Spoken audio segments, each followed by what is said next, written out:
Micky Ward is 31 years old. He's here because he needs the money. I'm done fighting. I don't need it anymore.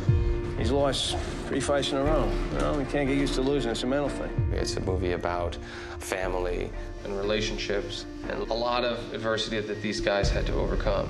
Who's gonna look after you, sweetheart? Micky's a grown man. He can think for himself. Shut your mouth. I'm the one fighting. Not you, and not you.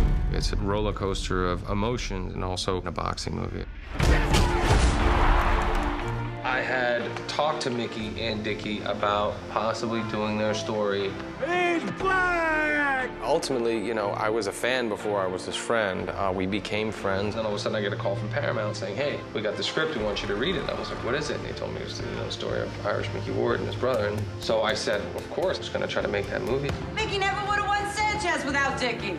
We're gonna train, they gotta go. Why am I the problem? I'm his blood, I'm his family. It's been Mark's project for many years. It's been a real passion of his to get this made. This is my shot at the title. I won't get another one after this. You ready for a title shot? Not a stepping stone anymore. I always try to find roles where I can transform myself somehow, and I like preparing, but there's nothing compares to having to train to play Micky Ward. Well, Mark Wahlberg trained for about 4 or 5 years, so he wanted to look as professional as he could as a fighter. I didn't want to look like an actor who looked pretty good in the ring. I wanted to look like a real boxer who could really win the welterweight title.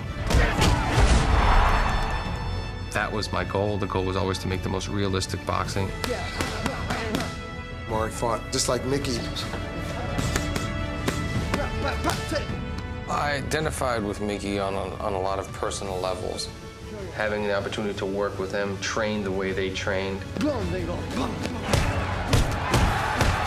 So stylistically in the ring, I definitely wanted to just emulate the way he fought in those fights. Mark Wahlberg became Micky Ward. When you watch it, it's gonna be so real. That goes to show you the dedication he had to it. You know, he really did his homework. He'd play a great me. When this came along, I really felt like this was the movie that I was supposed to make. It's the real deal. You're Micky Ward. You're Micky Ward.